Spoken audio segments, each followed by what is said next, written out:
Hey guys, I'm back to eat some more food and burp on command. Today, what I'm going to be eating is chocolate chip pancakes with a side of extra crispy bacon, my favorite. I also have chocolate milk, Diet Pepsi, water, and iced coffee because I just woke up.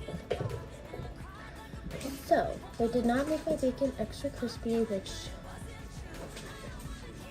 is upsetting, but I'll deal. So, I thought it would be interesting to see how my burps are after like each of these drinks. So coffee, I haven't burped yet. I've drank about that much. Let's see if I can get one out.